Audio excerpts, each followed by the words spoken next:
Marshall. Welcome to the wonders of your own imagination. For although I am about to tell you a horror story, it is really your imagination that will bring it to life for you.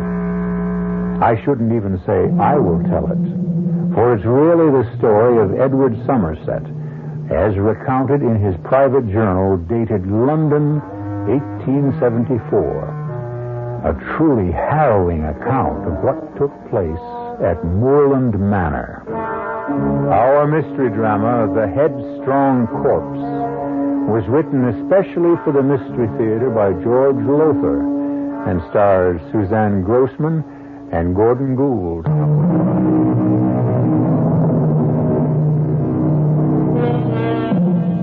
As you may know, it's a custom of mine, a hobby, if you will, to read old diaries and journals, the accounts of lives written down by people long since dead and in their graves. Recently, I had the good fortune to come across the journal of a certain Edward Somerset, a young London lawyer, barrister, the English would say, who tells a grisly tale of what took place at Moreland Manor in the year 1874. According to Edward Somerset, but no, let him tell the story in his own words, just as he recorded it in his journal. And so, this being the appointed day, I took the coach to the village of Berly, 20 miles south of London in Kent, and in spite of the storminess of the weather, made the trip in less than 4 hours. I found Margaret Trezilian, the girl I loved devotedly, but who, alas, shall never be mine, in a terrible state of nerves. Edward, how glad I am to see you. And I you, my darling. Though I feared you'd not welcome the sight of me. Darling, if only I'd never consented to marry Richard Westmore. Never given my promise. You have no choice. Is there no escape, no way out? Only if Dr. Westmore releases you from your promise. Rescinds the marriage contract you and your father signed. He'll never release me. In fact, he's coming for the weekend. He'll be here this evening to set the date for our marriage. Perhaps if I were to have a talk with him... Now, what's all that? Hobbs and Mrs. Murchison having another of their quarrels. Mr. Hobbs is that. Oh, no, it isn't, Mrs. Murchison. By no means. Oh, we'll see, Mr. Hobbs. We'll see. Miss, what is it now, Mrs. Murchison? Since we buried my father a week ago, you and Hobbs have quarreled without let-up. What is it this time? It's him and his lofty airs. That's what it is. Sir Simon was hardly cold in his coffin before Hobbs began lording it over me and the other servants. Now your father is dead, he seems to feel he's in charge. I am. That's the way Sir Simon would have wanted it. Oh, begging your pardon, miss, but as you know, I was butler and personal servant to your father before you were born. I've been with his family many years, most of my life, in fact. Whatever this disagreement between you and Mrs. Murchison may be, we'll discuss it another time. At the moment, we must go to the crypt. Fetch a lantern so you can light the way. Well, why do you stand there? Oh, there'll be no need for me to enter the crypt, I trust. I don't believe so. Edward? No. The will merely states that the coffin was to be left open for a week and food and water left nearby. The master was always afraid of being buried alive. Deathly afraid. As many are. It's an all too common occurrence. But no, you needn't enter the crypt, Hobbs. Miss Trezilian must do that. And I, as a representative of the law firm of Costain and Loring, must accompany her. Ah, yes, sir, but when it comes to putting the lid on the coffin and screwing it down... I'll do that, since it seems to trouble you. Oh, thank you, sir, and I'll fetch the lantern. You may go, Mrs. Murchison. We'll discuss this matter later. Very well, miss. But Hobbs is becoming... He has become impossible. Oh, now, who could that be on such a day as this? Whoever it may be, let him in out of the storm, Mrs. Murchison. Yes, Miss Edward. Oh, thank you, Murchison. Thank you. Frightful. Soaked to the skin. Oh, Curly. What brings you out on such a day? Well, all days are good days for business, my dear. Business? Oh, I apologize. I haven't introduced you. This is Mr. Edward Somerset of Coston and Loring, my father's solicitors. Edward Lord Berly. How do you do, sir? You're here on business, you say? To be exact, to make another offer for Moreland Manor, my dear. You've chosen a bad time, my lord. Though, really, any time would be bad. As my father told you more than once, I think, Moreland is not for sale. Wrong tense, my dear. It wasn't for sale, but it is now. Or I happen to know soon will be. What gives you that idea, Lord Berly? Excuse me, Hobbs has brought the lantern, Edward. Lord Berly will have to excuse us. I had forgot. This is the day, and no doubt the time, for paying a visit to the family crypt, eh?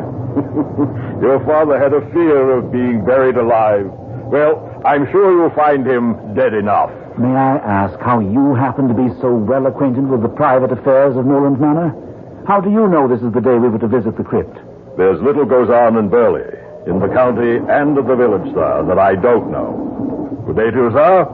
And you'll be hearing from me again, Mr. Sicilian. Terrible man. Certainly is. Well, Margaret, it's time. Yes. Hobbs, lead the way.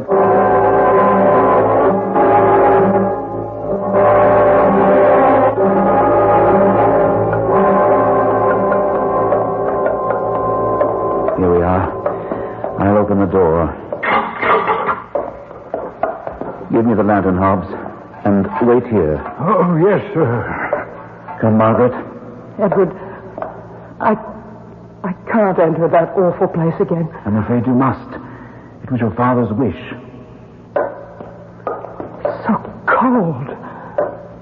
Damp. So... There's the open coffin. Let me just shine the lantern inside it to be sure your father's body is still there. Yes, it is. Look, Margaret. Yes. The body is there. Go outside now. I'll put the lid on the coffin and screw it down. All right. I'll wait for you with Hobbs until you... Edward. What is it? There's something strange here. Something curious. The clothes on the body. The clothes? That isn't the suit we buried my father in. In fact, Edward... Oh, good Lord. It isn't my father's body. Now. Edward, I tell you, it isn't. You knew my father. He was much taller. And he was thin. By heaven, you're right. But this makes no sense at all. It's his head. Yes, it is. I'm going to faint. Outside, quickly. I'll join you. Miss, what is it, miss? Something horrible. Horrible. What, miss? What? I don't dare say it, Hobbs. I don't dare think it. Mr. Somerset, sir, what is it? What is it in there? The thing in the coffin, it's Sir Simon's head, but not his body. Not his body. Someone cut his head off, stole his body, and put another in its place.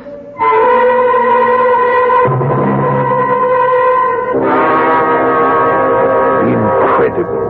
Utterly incredible, Somerset. Dr. Westmore, what I've just told you, I saw with my own eyes. So did Margaret. In fact, she was the one who first noticed it was the wrong body. Where is she? Resting. Or perhaps I should say recuperating. It was an awful shock for her. Well, no doubt. Have you notified the police? No. Well, why not, man? There's only a constable in the village, and I've heard he's anything but competent. I intend to send a message to the London police by coach tomorrow morning. Well, better still, I'll take it for you. I'd rather not wait till you leave on Monday. Oh, I'll not be staying the weekend now. Margaret will be in no mood or condition to discuss our wedding plans. And as a surgeon at London Hospital, I have much to do. No point wasting my time here. You don't exactly sound like a man in love, Dr. Westmore. In love? With Margaret, of course. But I'm not. Nor is she with me. It's all purely a financial arrangement, you understand. Well, no. I didn't quite. Oh, but of course. An arrangement I made with Sir Simon. He was a very ill man for nearly a decade. He sought my rather special services, if I may say so. But as you know, Moreland is mortgaged to the hilt, and he was unable to pay. In return, he offered you his daughter's hand in marriage? And Moreland Manor, even though the estate is heavily mortgaged, it'll give me a tidy sum. A fortune, in fact, once I sell it. Now, look here, let's go down to the crypt. I want to see for myself. I'll ring for Hobbs first. You say you're not in love with Margaret? Not in the least. I am. Are you indeed? And she's in love with me. Yes. Yes. I don't know quite how to ask this, except to ask it. Will you release Margaret? Why, of course not. Even if... Oh, Hobbs. You rang, sir? Yes. Dr. Westmore and I want to go down into the crypt. Bring a lantern, will you? Yes, sir. Oh, and tell Mrs. Murchison she can serve tea in half an hour. Yes, sir. As I was saying, Doctor, even if Margaret signed over all right to Moreland to you... Why should I bargain for what will be mine once we marry? And if she refuses to marry you? Well, she won't. Margaret is a woman of honor. What do you know of honor, Dr. Westmore? Now, if you mean to insult me, Somerset... I mean to give you the truth. I've had you investigated, Doctor. Quietly, but thoroughly. I happen to know that you have twice been brought before the Royal College of Surgeons on charges of conduct unbecoming a physician. Charges which could not be proved for lack of evidence. I was not guilty. That you are presently under investigation by the same College of Surgeons who this time do have the evidence to revoke your license. And will, Dr. Westmore, because you are considered unworthy of the name doctor and will be barred from medical practice. You have been thorough, Somerset. Perhaps, under the circumstances, you'd prefer I went down the crypt without your company. I'd better go with you, since one of the charges against you is that of body snatching.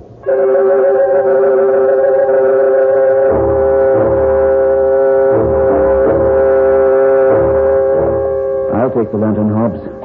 You wait here. Oh, thank you, sir. Oh, and you told Mrs. Murchison about tea. Well, I'm sorry, sir, but I couldn't find her about. What do you mean? She must be somewhere in the house. No, sir. At least I was unable to find her, and you did want the lantern right away, sir. No matter. This way, Westmore. Those coffins, stacked one on top of another, their occupants have certainly been dead for years. Some of them for nearly a century. Curious. That's Sir Simon's coffin there, the one with the lid off? Yes. And as you can see, the body isn't that of Sir Simon, but... Good Lord! What in the name of... Here, raise the lantern. Let's have some more light. You did say the head was Sir Simon's? It was. But this is... It's the head of a woman. Katie. Katie? Katie Johnson. The maid. What's this? Well, it's incredible. First, if I'm to believe you, Sir Simon's body was exchanged for another, and now his head? Is this some sort of a joke? I don't think so, Westmore. But if it is, it's the joke of someone gone mad. Stark mad.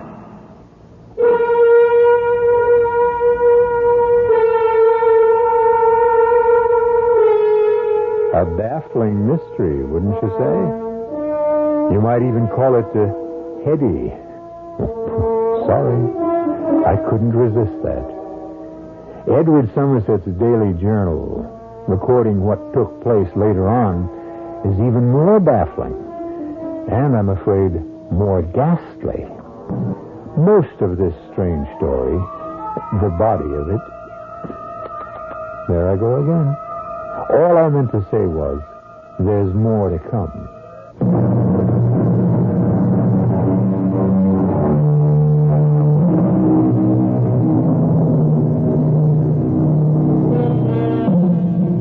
The world is filled with of shocking things. But I must confess that even I, somewhat of a connoisseur of the shocking, was totally stunned by Edward Somerset's account of what happened following the gruesome discovery that Sir Simon's head had now been replaced by Katie Johnson's. If I was appalled merely in reading about what had taken place, the feelings of those who actually lived through these ghastly events can be imagined. But where is my father's body, head and body? Whose body is it in the coffin? Who killed Katie Johnson, severed her head from her body, and put it in my father's coffin? What? Margaret, I beg you, enough. I can't answer even one of your questions, let alone a dozen. I didn't ask a dozen, Edward. You needn't snap my head off. No. We're all somewhat nerved up. Talk. We sit here talking when we should be doing something. Perhaps you have a suggestion, my dear Margaret? At least one murder has been committed in this house. Possibly two. Katie Johnson and whoever's body that is in my father's coffin. Shouldn't we notify the police? The village constable is worse than useless. Dr. Westmore has offered to take a message to the London police when he leaves in the morning. You'll not be staying the weekend? I may soon cease to be a doctor, Margaret. Certainly if the College of Surgeons rescinds my license. But I still retain some remnants of the gentleman. You are certainly in no mood to discuss our wedding plans. Neither now nor at any other time. Ah, well, you have no choice there. Perhaps she does. Or could have, if, as you say, you do retain some gentlemanly qualities. You refer to the suggestion you made earlier, just before we went down into the crypt. Yes. What suggestion? That Westmore release you from your pledge to marry him in return for Moreland Manor. Which, after all, is really what he wants. Not quite, my dear fellow. Not altogether quite. What do you mean? If you don't love Margaret... Love has nothing to do with it. It's a matter of convenience and what is best for me. I don't understand. Well, you would if you'd allow me to finish. Once my license to practice medicine is revoked, and it will be this time, I'm sure, I shall go into business. Contacts, important contacts, are vital to business success. And the making of contacts requires a good deal of entertaining. So you see, I shall need a wife to fill the role of hostess. Does that answer you? Yes, I guess it does. I beg your pardon, Miss Margaret. Oh, Hobbs, yes. You asked me to find out where Mrs. Murchison had got to, and I have, miss. Where did you find her? In the kitchen, sir, where she claimed she'd been all the time. Only she hasn't. Did you tell her I want to see her? Yes, miss, he did. And I came straight along. Where have you been the past hour? In the kitchen, miss. Preparing tonight's dinner. Mrs. Murchison, more than an hour ago, I asked Hobbs to let you know he wanted tea, and he couldn't find you. Well, I don't know why not, Mr. Somerset. I've been in the kitchen all that time. And as for tea, there was no need to give me an order. Tea is always served in this house at 5. Then why didn't you serve it? Too busy getting dinner, miss. I gave Katie instructions to serve it today. She never got to do it. God rest her soul. Hobbs said he couldn't find you. Not anywhere. Well, that is a lie. I have been in that kitchen the last 2 hours. Never left it once. He's lying, he is. Trying to get me into trouble. Oh, come now, Murchison. Why would Hobbs want to get you into trouble? Because I know too much about him. That's why. And he's afraid I might tell what I know. He wants to see me desist. The woman is mad. Stark mad. Am I? We have been paid no salary in this house for 6 months. Now, not that I'm complaining, miss, I'm not. But ask him how he can afford to buy the finest of vintage wines to swill down his gullet. Ask him who pays for the costly cigars he smokes. And ask him where he gets the money for the expensive suits, shoes, whatever he wears when he goes to London on his days off. Ask him. Is it true, Hobbs? Why, yes, miss, I'll not deny that I enjoy good wine and a fine cigar. How do I pay for them? Why, miss, your father paid me well in the many years I served him. I was able to save considerable. And that, miss, is all there is to it. though Mrs. Murchison would like you to think otherwise. Think what? Well, Mrs. Murchison? Nothing, miss. I've said too much already. Now, if you'll excuse me, I have a roast cooking. 1 minute. Sir? The inside of your right arm. I just noticed when you turned. It's smeared with what looks like blood. Blood? Well, look at it. Oh. Oh, yes. Is it blood, Mrs. Murchison? Well, I guess it is. Yes, preparing the roast, cutting it, I must have got a smear of blood on me. Is that how you got it, Mrs. Murchison? What do you mean, Dr. Westmore? Nothing. Nothing, Mrs. Murchison. May I go, miss? Yes. And you too, Hobbs. Oh, yes, miss. Well, she could have got that blood on her from cutting a roast of beef. Or from cutting something else. My suspicions of Mrs. Murchison were sharply aroused. I had myself stated to Westmore that whoever was responsible for these ghoulish happenings must be mad. Stark mad. I was speculating on all this in the drawing room after dinner, paying little attention to something Margaret and Westmore were discussing, when, to the surprise of us all, Lord Berly was announced for the second time that day. His lordship, miss. Good evening, Mr. Zillion, Mr. Somerset, and you, Dr. Westmore. Good evening. Lord Burley. Sir? I thought our business had ended this afternoon. Ah, no, my dear. Business, sound business, that is, never takes no for an answer.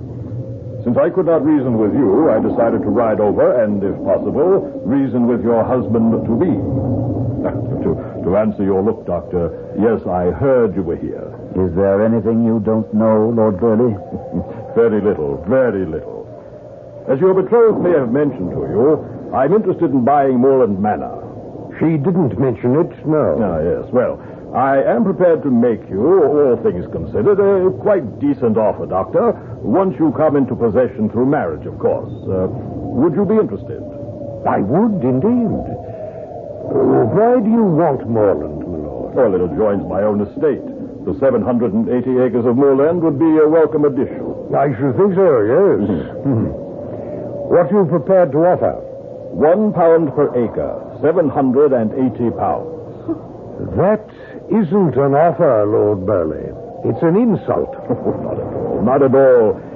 If you look at it in the right light, Doctor, all things considered, as I said, it's really something of a compliment. As attorney for the estate, I can assure you it's worth a very great deal more than £780. Oh, can you, Mr. Somerset? Can you indeed?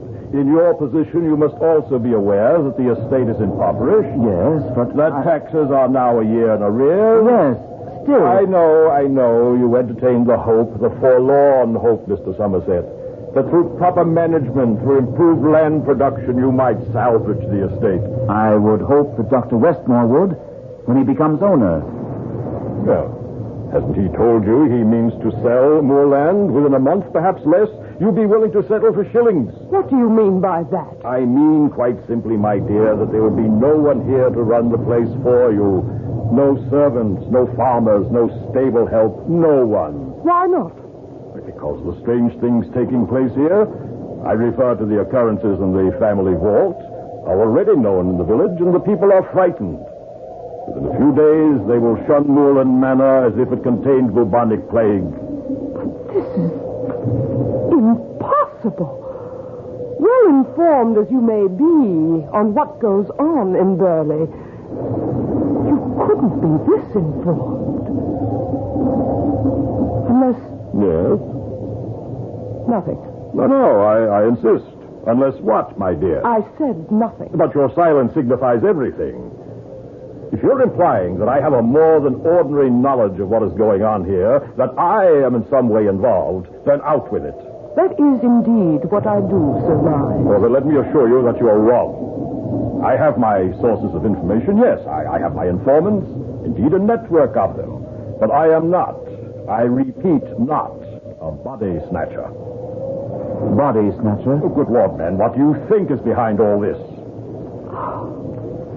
Body snatching. Oh, heaven help us, what naivete. Do you think someone is simply playing games, having some sort of ghoulish fun? You, Miss Tressilian, and you, Mr. Somerset, yes, I can understand it with you two. But Westmore, you?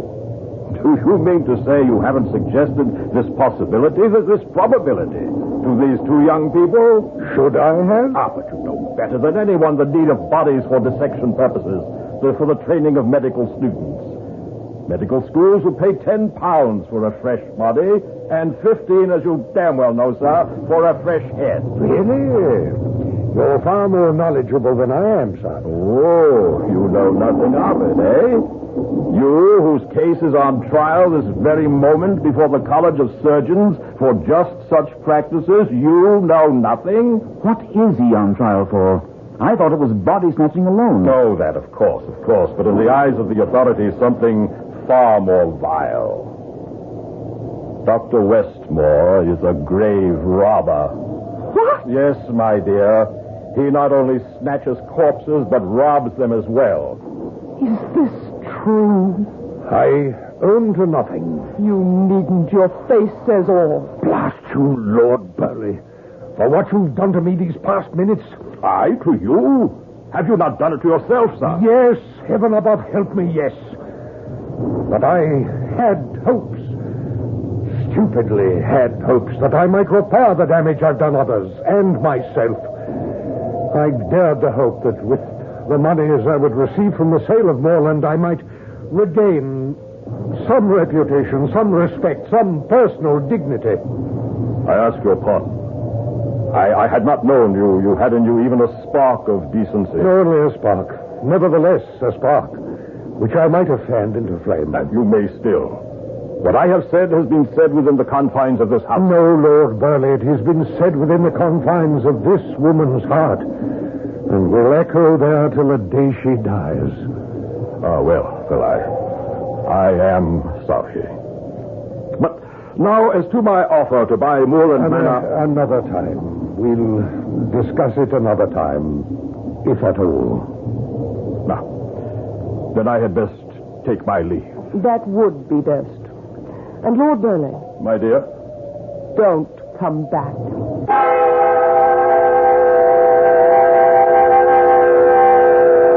The revelation of another side to Dr. Westmore's character, a good side, came as a surprise to both myself and Margaret. Unhappily, this better side of Dr. Westmore, as Margaret and I discovered in a long discussion with him following Berlie's departure, by no means influenced him in releasing Margaret from her obligation to marry him. When finally he had retired for the night, Margaret and I sat hopelessly talking of the future. Edward, I love you so. And the thought of marrying Dr. Westmore, I shudder at it. I too, my darling. There must be something.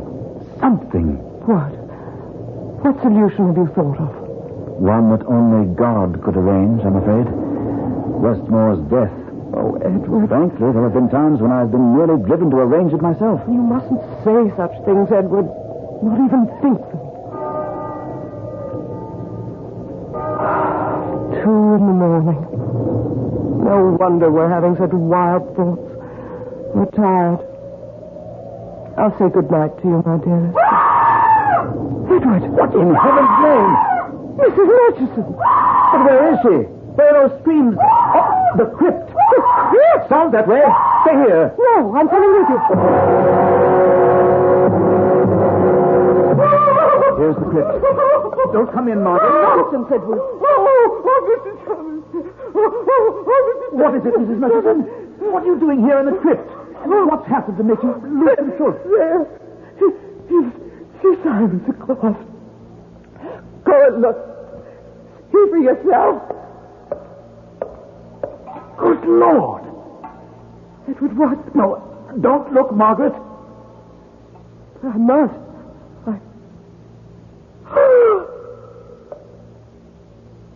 Oh, my God.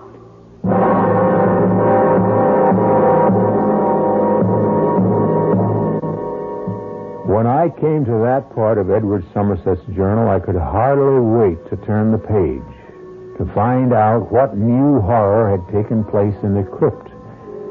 And a horror it was. A shocking horror, as you'll discover.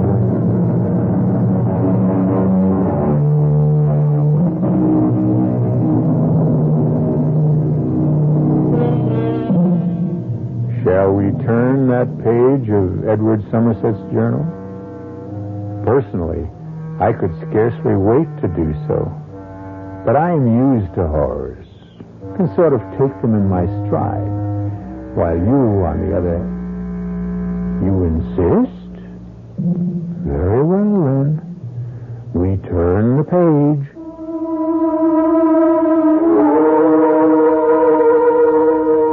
Margaret, for all her delicate beauty, is a strong woman, a woman of courage. But as she looked into her father's coffin, and the words, My God, escaped her lips, I feared she was about to faint. But she somehow managed to retain control. When I was sure she wasn't about to collapse, I turned my attention to Mrs. Murchison and said, "Pull yourself together, Mrs. Murchison." I'll try. And answer me. What are you doing here in the crypt? And at this hour of the morning? Well, answer me. I wanted to clear myself. Clear yourself? To prove my innocence. Now, last night, when you saw the blood smear on my arm, the way you looked at me, all of you, the way you talked, I could see you suspected me of doing these foul things. But what brought you here? What could you expect to prove here? I don't know. I only know I couldn't sleep. I tossed and turned, all sorts of thoughts going through my head, all sorts of needs to prove to you that your suspicions of me were unfounded. I came down here in desperation, I suppose, thinking I might find something, some clue, some bit of evidence that would give the lie to Hobbs. Instead, I found that. What do you mean, give the lie to Hobbs? Sir, I was in the kitchen all the time he claims he was looking for me. The time when poor Katie was murdered. Oh, and see, that blood on my arm was from cutting the roast beef, from nothing else. So you say. You don't believe me still. Why should I? We find you here in the crypt under very curious circumstances, and you expect us to believe your not very convincing story? It's the truth. I swear to you, sir, you miss. It's true. That's to be seen. The question now is, what's to be done? Edward, the police must be notified as soon as possible. Yes. Dr. Westmore was going to take a message to London tomorrow morning. Well, someone else will have to do it now. Edward? Yes? Are we dealing with a madman? I'd say what's in that coffin answers your question, Margaret. If we had found Dr. Westmore's head, just the head, I might still have some doubts, but not anymore. Not after finding Westmore's head with the lips cut off.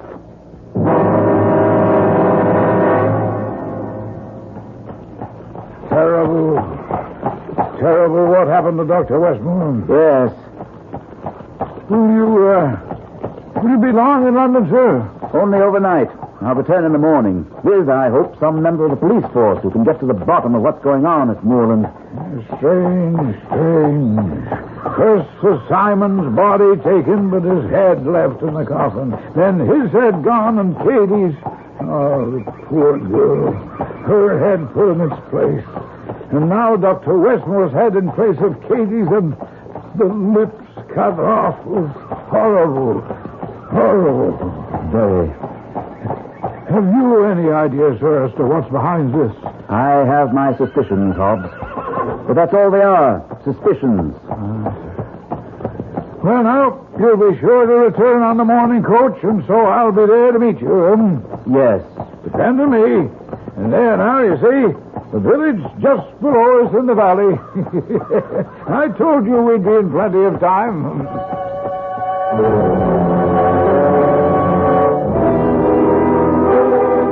You've hardly touched your dinner, miss.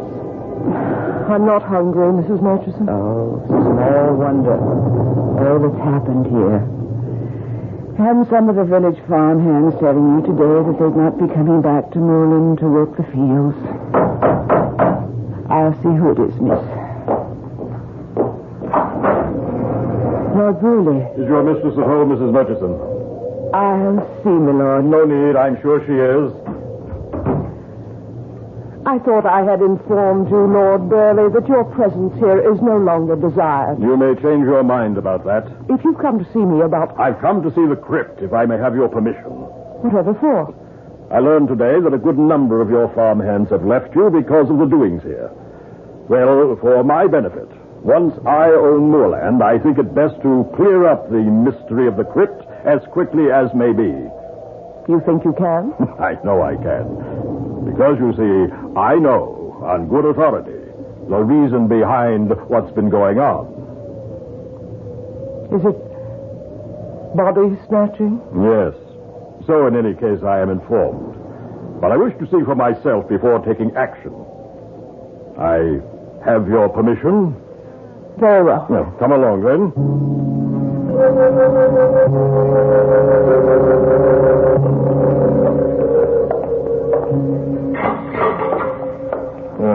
Now, first I want to look in the coffin. Ah, poor Westmore. Lips mutilated as I was informed. Whatever it is you wish to see or do, will you do it quickly? To be absolutely sure, I'll open the top coffin on this stack. No. You can't do that. It's sacrilege. That's the coffin of my mother.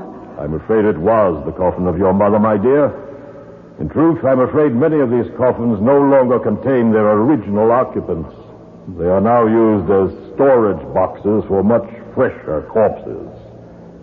Now, with your permission, then.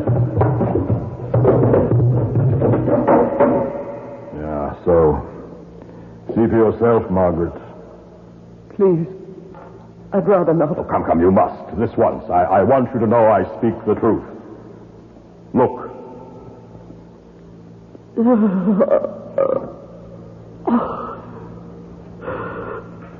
But why? If bodies are in such demand, why store them away? Why not sell them at once? Oh, my dear, you are as devoid of business sense as your father. In business, there is an inexorable law known as the law of supply and demand. When supply exceeds demand, prices fall, and vice versa. There is more demand for corpses at some times than at others, more demand for heads at certain times. At the moment, medical schools are in need of heads. Why? I haven't the vaguest idea. My informant didn't know. I do. What? Hobbs, what are you doing here? No need to answer that, Hobbs. That butcher knife in your hand is answer enough. Answer enough for you! Damn your rotten soul!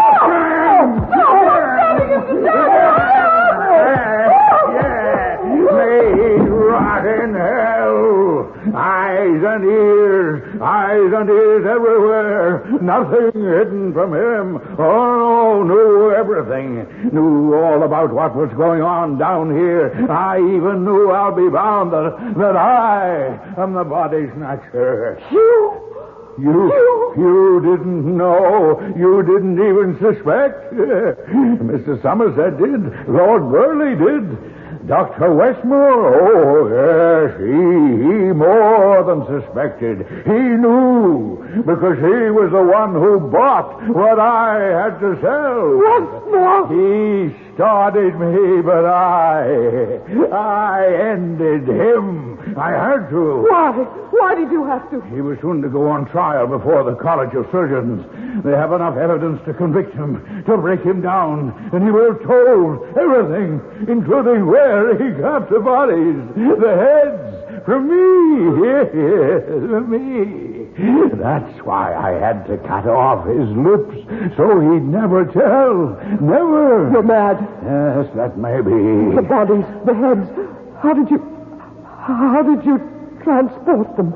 The nearest medical schools are in London. I have a carriage, well, more a wagon in the village. And the night before, I would go to London. On my days off, I would take what I had to sell into the village and stack them away in the wagon. You thought I went to London by coach? I never did. I always went in my wagon, taking my produce to market, to Dr. Westbrook. And I never suspected. I never knew. Well, you do now. No, don't kill me, Hobbs. Please, don't kill me. I must. And cut off your lips so you can't ever say. No, please. I'll be quick. It won't hurt. Oh, yes. I've become very... Mr. Somerset. You came back. I never went. But Hobbs will never know that now. Oh, Edward. Oh, darling, he was the body snatcher. I know, dearest. I heard everything he said. But I knew the whole story before I came back from the village. You didn't go to London? I never intended to. The more I thought about it, the more it seemed that if Lord Berly could buy information, and he couldn't have got it any other way, then maybe if I spread the word in the village that I was willing to pay and pay handsomely, well... in any case, I did. And it worked. You learned about Hobbs? Everything. Thank God you arrived in time. I thank him not only for that, but for the future that lies ahead for us. There are two important tasks I shall devote the rest of my life to. One is restoring Moreland Manor to what it once was. And the other? Making you the happiest woman on earth.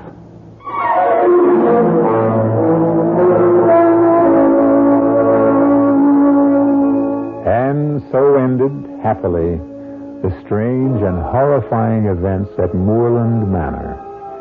Edward Somerset continued his journal for many years, and I'm glad to be able to tell you that he did restore Moreland Manor to its former splendor.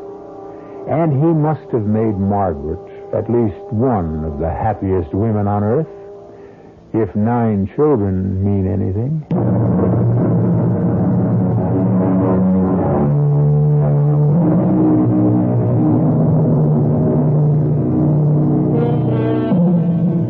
Our story took place in 1874. There are many who say the world was a better place to live in then.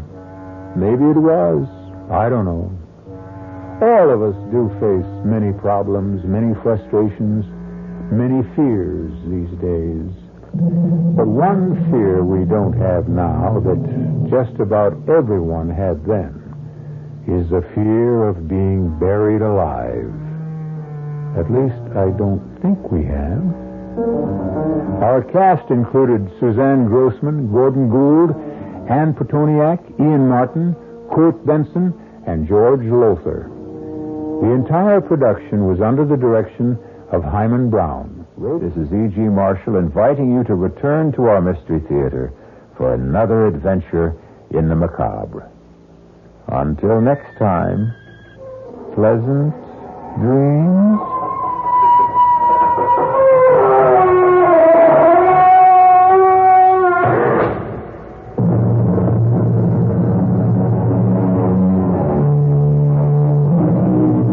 The preceding Mystery Theater program was furnished by the CBS Radio Network.